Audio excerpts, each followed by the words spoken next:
Originally I was going to start on the Mega Man X Marathon next, but given how Sonic Mania came out last Tuesday, at the time of this video of course, I figured that I would start playing this game first and then go to the X series later. And when you know it, I was instantly hooked by it. It was the old school Sonic that we came to know and love, and although published by Sega, this was developed by fans of the series to cater to old school fans like myself. Also at the time of this video, the PC/Steam version, for whatever reason, is delayed to Tuesday the 29th. So I won't be spoiling too much about this game if you haven't played it yet. Even though there's really not much to spoil story-wise, I would feel guilty taking away anybody's rights to play the game for the first time and experience everything. So if you really don't want to be spoiled, then I suggest you stop this video and just wait for the PC/Steam version on the 29th. But for everybody else who experienced it, well, it's time to party. Sonic Generations may be a step in the right direction to some degree to get the series back on track on the 20th anniversary until Sonic Boom derailed that momentum, but in the 25th anniversary, the series is going back to its roots once again in a big way. Well then, let's blast off old school style. Here is my review of Sonic Mania.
Fans have been waiting too long for old school Sonic to return, and here we are with Sonic Mania, celebrating the series' 25th anniversary. The hype for the game was really high for me this past year when I saw the trailer for it in the summer of last year. Seeing Team Sonic go back to the original core gameplay, I was very ecstatic to the point that I had to pre-order the collector's edition for it. Heck, the announcement of a brand new old school Sonic project didn't come about until I heard news of it during my visit to South by Southwest this past year in Austin, where I've actually met the main creator of Sonic himself, Yuji Naka. And my hype continued upon purchasing this really kick-butt poster of the game during my visit to Retropalooza Houston this year, which luckily I only got for $45, which is more than I could say for eBay's skyrocketed rate of $100. Forget about it! Sonic was regaining momentum at first with Sonic Generations, but later slumped when Sonic Boom hit the scene. Goodness, why? But during South by Southwest, it was announced that development for Sonic Mania will be done by groups of independent programmers that are basically of the Sonic hacking community, leaving Sega themselves to handle publishing. The first is Australian indie developer Christian Whitehead, known in the Sonic hacking community as Taxman, who created his own game engine called Retro Engine, used for enhanced rastering effects, palette manipulation, and widescreen support, as evidenced by the PS3 and Xbox 360 remastering of Sonic CD, with 720 to 1080p widescreen support, a less choppy animation in the special stages, and hey, an ability to play as Tails. Oh, but Sega didn't want him to stop there, as he's called again for the remastering of Sonic 1 and 2, in which all three members of Team Sonic are playable, elemental shields from Sonic 3 and Knuckles are implemented, and having Hidden Palace Zone from Sonic 2 become fully playable. The only criticism I have with Sonic 1 and 2 Remastered is that they're only on smartphones, which I'm never really accustomed to, especially when, to be honest, my thumbs can be quite stubby. But should it ever come out at least in Steam, I highly doubt that, I'll gladly dump a few bucks on them. The second faction is Headcanon Games, run by its founder and Sonic ROM hacker, Simon Tomley, aka Stealth, responsible for not only on his involvement on one of my favorite ROM hacks, Sonic Megamix, too bad version 5 wasn't finished, but he also created Knuckles in Sonic 1, which the gameplay speaks for itself, and Sonic 1 on GBA done right, Stealth's own take on that abysmal 15th anniversary game from 2006, only with the right speed from the actual Genesis and the ability to play as any member of Team Sonic. And less said about the actual 15th anniversary game, the better. The third faction is Pagoda West Games, which I have no knowledge of, other than the fact that they're on board for the stage designs and enhancements, as well as its key member, T. Lopes, being in charge of the game's soundtrack. I've listened to some of his works in the past, and holy heck, do they sound so majestic. It's no wonder why they were chosen for the game's development. Collectively, I would unofficially refer to all three of them as the Mania team. These guys grew up with Sonic, which led to their pursuits on Sonic ROM hacking, but when I was playing Sonic Mania, I noticed that the team has something else they grew up on, aside from Sonic, but we'll get to it on this review. The Collector's Edition. Holy frickin' cow, it's really big. I've collected limited editions and statues from conventions for a very long time, and the only boxes I have that comes close to Sonic Mania's size would be my statues of Neptune and Noir from Hyperdimension Neptunia. One of the goodies contained in the box would be the Sonic statue from the top of the show, and I gotta say it looks really nice and very nostalgic, especially with the sound it makes. So what does this new Sonic Mania have to offer? Well, let's look at the simple plot first. Since the game is now after Sonic 3 and Knuckles, I'm gonna assume that Sonic Mania is also the prequel to Sonic 3D Blast. Tails receive a strange signal that seems to be much different from the Chaos Emeralds, so both Sonic and Tails head over to Angel Island, which seems to be grounded again for some reason, to investigate. In no time flat, Eggman and his squad of Egg Robos were unearthing a mysterious gem called the Phantom Ruby. But before I get to it, what's with Sonic's upward stare? He's all bug-eyed and looked like he received lobotomy or something. Anyway, the Phantom Ruby sends out a powerful energy that forcefully sends Sonic, Tails, and Knuckles through time and space, and that the same energy also evolved the 5 Egg Robos to what they are now called the Hard-Boiled Heavies, which not only have different abilities, but they also have personalities, but they still work with Eggman anyway to keep the heroes at bay, and it's up to Team Sonic to stop them all and destroy the Phantom Ruby to prevent further time and space distortion. There are 12 stages in the game, with 8 of them being past stages from Sonic 1, 2, 3, and CD, with layouts backed up with some stage gimmicks mixed in, while also adding in new concepts to make the game look fresh and new. For instance, Stardust Speedway, still the nauseating convoluted stage that it is in Sonic CD, has some elements from Marble Garden Zone. Or take Act 2 of Oil Ocean, which has you using pulleys, which is a nod to Sandopolis Act 2, where pulleys are used to light up the stage and clear away the ghosts. Some elements from the Game Gear and Master System titles are also thrown in, whether it be the Bubble Ride from 8-bit Sonic 2, or the Heavy Magician can shapeshift as either Fang the Sniper from Sonic Triple Trouble, or Bean the Dynamite and Bark the Polar Bear from Sonic the Fighters. I guess Heavy Magician must be a fan of Shang Tsung. I've mentioned that the Mania team loved more than just Sonic, and that leads us to one example. The boss fight with Eggman in Chemical Plant Act 2 is a one-round match of Puyo Puyo, or Mean Bean Machine, which I think is a shocking throwback in of itself. It's very likely that players, especially newcomers, would be thrown off guard because unless you had any experience with Puyo Puyo back in the day, there's a chance that Eggman will beat you and you'll hate it. Even with experience, while I find this throwback to be humorous and random to some extent, personally, if the minigame were to be a round of Columns 3, I would have actually agreed to it since I like that game so much. Sonic Mania has 4 original stages, starting with Studiopolis, Press Garden, Mirage Saloon, and Titanic Monarch. These stages also incorporate gimmicks and obstacles from past games, but instead of just lazily taking existing stage pieces and change palettes like most ROM hacks do, the Mania team instead takes those pieces, give it new graphics, while also retaining a stage piece's active or passive functionality, and give the overall scenery some originality. Studiopolis is one of the first new original stages shown to the public, filled to the brim with foreground and background items based on an actual TV studio, while also backed up to such beautifully composed music on both acts that I would rather choose over dubstep any day. Also, Act 1 has this popcorn machine launcher, which is a strange yet cool addition, which means somebody from the Mania team did a research on the Sega Sonic Popcorn Shop. Yeah, going off topic a little bit, the Sega Sonic Popcorn Shop is a Japan exclusive machine where you buy popcorn, while also playing a minigame with Eggman trying to ruin Sonic and Tails' popcorn business. The things that happen in the minigame doesn't affect the outcome of your popcorn, just for a little FYI. Another reference is a red news truck called Hornet, which means a Mania team member must have grown up playing the arcade hit Daytona USA, in which one of the cars you drive is called Hornet. Mirage Saloon is the second new stage shown to the public, and it's one of the best stages that would use good stage transitions. In Act 1, Knuckles gets knocked away by Heavy Magician and is forced to find another route on foot, while Sonic and Tails pursue Magician and Dr. Eggman, who is commandeering a train. The train itself looks wonderful in design, and seeing Sonic and Tails taking down enemies from one train car to another gets me the vibes from the train level from the Konami game Sunset Riders. Seriously, we need an HD re-release of that game. But Act 2 is when you're in an actual saloon, filled with ice cream parlors because no liquor allowed in Sonic games, and you can see mugshots of Fang, Bean, and Bark all over the place. Especially when in the Sonic mythos, they just like causing trouble just for either wealth or for the sake of entertainment, the latter reason being similar to that of Judy from Street Fighter. Press Garden is a strange stage when I first played it. I didn't figure out what Act 1 is about until I realized it's a newspaper factory setting, with conveyor belts, box-crushing printing presses, inkwells with infinitely spawning badniks, and Eggman tabloids and newspapers being printed fast in the background. Act 2, however, is more of a winter setting.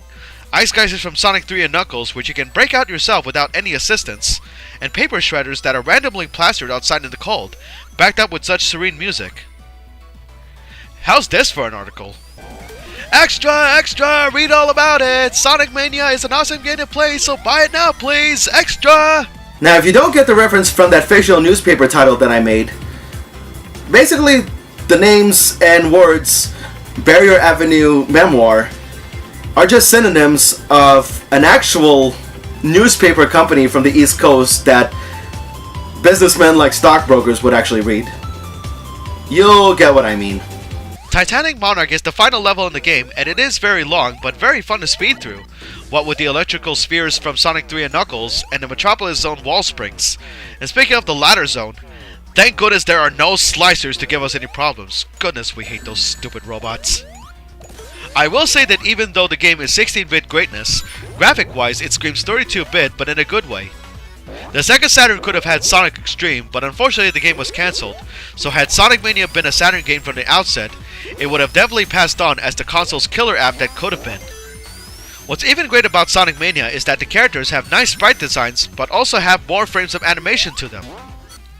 Although the game is not entirely difficult, that doesn't mean you should be cautious, because there will be some instances where even veteran Sonic players can let overconfidence get the better of them. In terms of items, the game does have plenty of rings to grab for extra lives. The blue hyper ring from Knuckles Chaotix, didn't think some elements from that game would make the cut. Starboxes for invincibility, the classic elemental barriers, you name it, this game's got it. Go ahead, use that flame barrier on oil and watch it. Burn to the ground!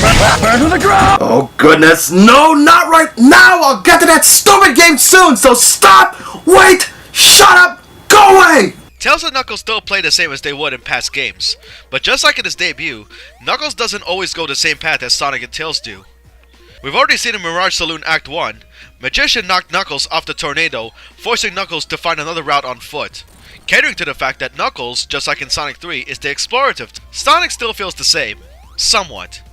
He can still jump on enemies, use the spin dash, and still can use barrier abilities. But he can also grab the tails without the help of a second player, as all you need to do is just immediately hold up and press jump in mid-air to get Tails flying and jump onto him. He does have a new ability called Drop Dash, which is basically charging a spin dash while jumping, followed by an immediate dash upon landing. I really don't use this ability often, and many times I ended up performing the technique by accident. Sonic's other moves, like the Super Peel Out from Sonic CD and Insta Shield from Sonic 3 and Knuckles, can be unlocked by winning medals inside bonus stages from checkpoints that you can enter at 30 rings or more. You're basically just playing Blue Sphere from Sonic 3, with some layouts familiar to the player, some are new, and some that may seem familiar but turn out to be enhanced versions in order to troll people. Kind of strange that this is the only bonus stage that you play whenever you go to these checkpoints, when Sonic 3 and Knuckles offer so much more variety than that. And they also tend to go very long if you decide to stick around and try to complete them, with gold medals only given when every ring is obtained prior to grabbing the last blue sphere. But it's worth it for the secrets to unlock, especially debug mode. Unfortunately, the secrets in the game are only usable in the game's no save mode. Much like Sonic 3 and Knuckles, as fun as it is to speed through the levels, I also take the time to explore, whether seeing some throwbacks or finding giant rings to enter special stages for Chaos Emeralds. I actually like the Sonic Mania special stages as the difficulty level is just right without being too much of an annoyance. The elements implemented on these special stages include chasing the UFO in a 3D setting from Sonic CD, and a time limit that you can increase by collecting rings a la Knuckles Chaotix. The only original element is collecting blue spheres to increase speed, and once you go Mach 3, you can go fast but the handling becomes nerfed, leaving you with a decision to either grab rings to extend time, or just go for the blue spheres to get the stage over with. Everyone has super forms with all the Chaos Emeralds collected, even Tails, though in his case is more nerfed. In Sonic 3 and Knuckles, Super Tails, who should now be called Hyper Tails in this game, has super flickies that home in on any enemy or boss, making him really broken than Hyper Sonic or Knuckles. Super Tails in Sonic Mania, however, is just that, with no birds helping him. Still, it's great that Sonic is not the only one who can turn super with the Chaos Emeralds. Oh, and the freaking soundtrack. Telope's level of musical prowess is over 9,000. All the stages are great to listen to, and the boss fight songs are very hip, especially High Spec Robo Go, which is the boss fight with the hard-boiled heavies and one of my favorite tracks in the game. Oh, what am I saying? All the tracks in the game are so good. Anyway, the song with the hard-boiled heavies is basically a mix of early dance music, funky style disco, and Jet Set Radio style beats, which leads me to assume that T. Lopes also likes Jet Set Radio. I mean, heck, who wouldn't? I mean, the song is so Jet Set Radio-ish and so funky fresh that, well...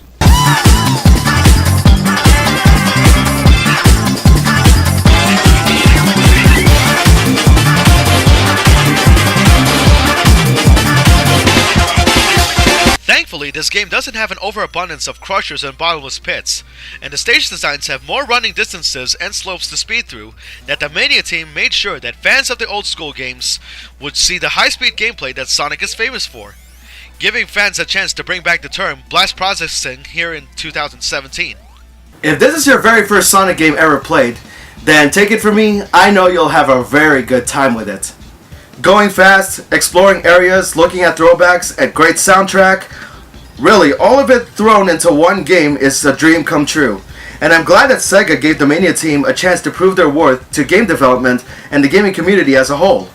A great passing of the torch, if you will. So what's my final verdict of this game? Well, I'm not afraid to give Sonic Mania a perfect 10, just like I did with Sonic 3 and Knuckles. Speaking of which, the big question is this game better than Sonic 3 and Knuckles? Well, to be perfectly honest, after going back to Sonic 3 and Knuckles again and then playing this game, I think in my own opinion that even though some more things could have been implemented into Sonic Mania, I think both of these games are evenly matched. So I wouldn't say that one game is better than the other. Also, the game is just $20, although the collector's edition I have here is $70. What with the goodies and all that.